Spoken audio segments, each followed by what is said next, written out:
Bom, pessoal, eu sou o Iago e vou apresentar aqui mais uma técnica de classificação. Na verdade, é uma introdução básica ao algoritmo de máquinas de vetores de suporte, mais conhecido pela sigla SVM, que vem do termo em inglês. Então, vamos abordar aqui o algoritmo de SVM aplicado ao problema de classificação de dados. Bom, de início a gente pode se perguntar o que é esse algoritmo, de fato. Então, as máquinas de vetor de suporte é um algoritmo de aprendizado de máquina usado para classificação e regressão. Sua principal finalidade é encontrar um hiperplano de decisão que maximiza a separação entre as classes. Então, considerando o exemplo, nela existe um conjunto de classificadores lineares, são essas linhas que separam em duas classes, mas apenas um em destaque, né, que é essa linha verde, que maximiza a margem de separação, a distância da instância mais próxima ao hiperplano de separação de duas classes em questão. O hiperplano com margem máxima é chamado de hiperplano ótimo, que será objeto de busca do treinamento desse classificador. Hiperplano de separação. Então, a gente tem um passo a passo, né, para aplicar esse algoritmo. A primeira parte é de coleta de dados, onde o SVM começa, né, com um conjunto de dados do seu dataset, onde cada amostra é associada a uma classe ou característica. Passamos para a seleção do hiperplano inicial, onde o algoritmo escolhe o hiperplano de separação. Idealmente, ele começa com um hiperplano que possui uma grande margem entre as classes. Depois a gente faz a identificação de vetores de suporte, onde os vetores de suporte são os pontos de dados mais próximos do hiperplano de separação.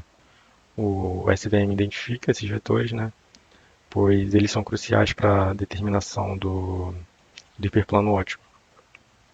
Depois a gente parte para a maximização da margem, onde o objetivo principal é encontrar o hiperplano que garante a maior distância possível entre os vetores de suporte e o hiperplano.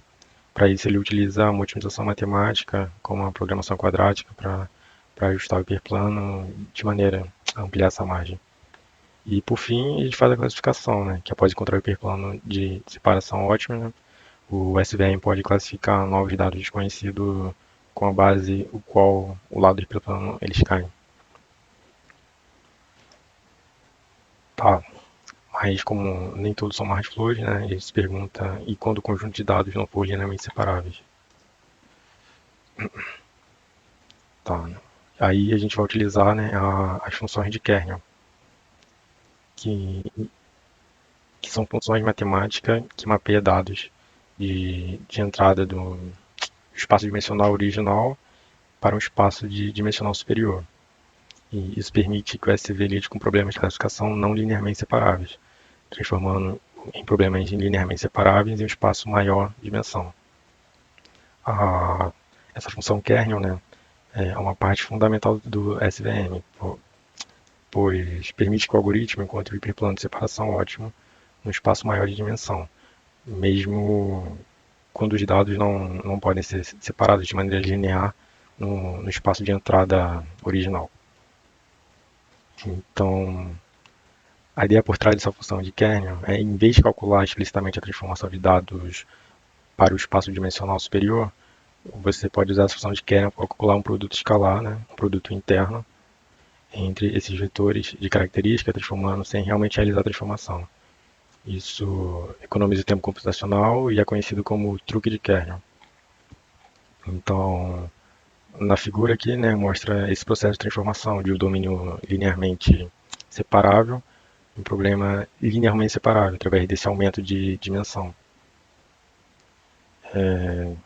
onde é feito, né, um mapeamento por uma função kernel fx, e essa função fx ela pode ser linear, polinomial ou radial. Então, aqui a gente tem os tipos de funções de kernel, onde o kernel pode ser linear, polinomial, né, que é utilizado o tipo de classificador de máquina de aprendizagem polinomial. Essa função de kernel pedindo alguma transformação polinomial aos dados de entrada. E tem um caso RBF, né, que é o Radial Basis Function, que é também conhecida como função gaussiana. E esta função é uma distribuição para mapear os dados para o espaço dimensional superior também. Então, agora a gente pode passar por algumas aplicações que, que são utilizadas essa técnica de classificação. Então, temos classificação de e-mails, né, que é um cenário comum para classificar e-mails como spam ou não spam, com base em várias características, como palavra-chave remetente, formatação, etc. Temos também classificação de imagens em visão computacional, que podem ser aplicadas, né, em tarefas de classificações de imagens, como distinguir entre diferentes categorias de objeto em uma imagem, por exemplo, gato, cachorro e etc.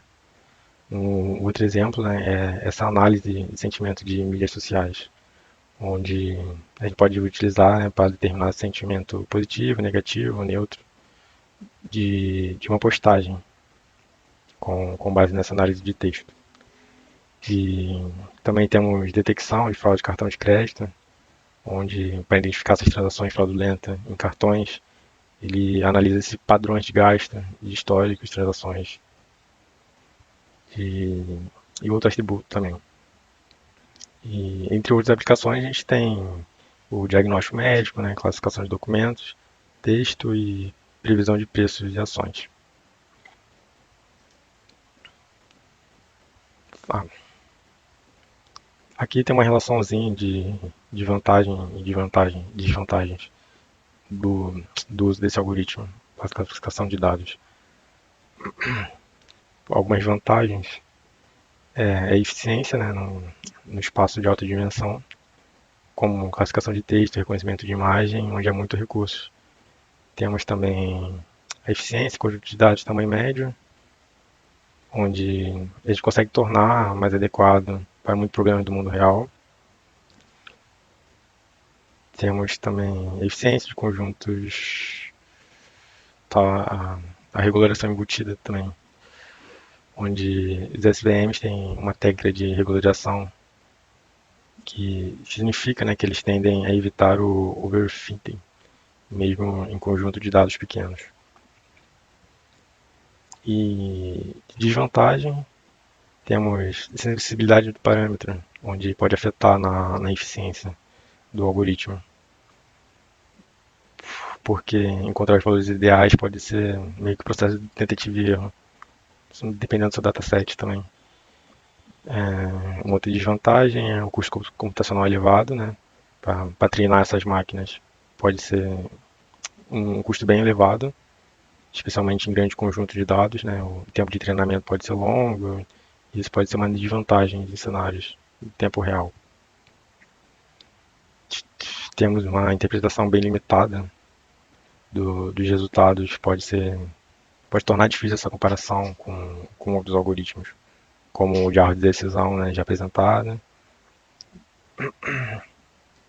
E também tem um ponto de não lidar muito bem com esses dados desbalanceados, quando os dados de treinamentos não são de, a gente não consegue fazer um balanceamento adequado para isso, né? Uma classe tem muito mais exemplo do que outra, a gente pode acabar fazendo uma classificação enviesada. E o SVM pode precisar criar técnicas adicionais, como definição de peso de classes, para tentar funcionar. E, e para finalizar, né, essa parte da apresentação, eu vou deixar a descrição nas referências que foram utilizadas, né, um trabalho de conclusão de curso da Universidade Federal de Pernambuco, que é um estudo de análise mais aprofundado desses parâmetros para otimização de resultado, e também de referência a um outro vídeo, com exemplo prático da utilização do SVM com a biblioteca de aprendizado de máquina, o Scikit-learn.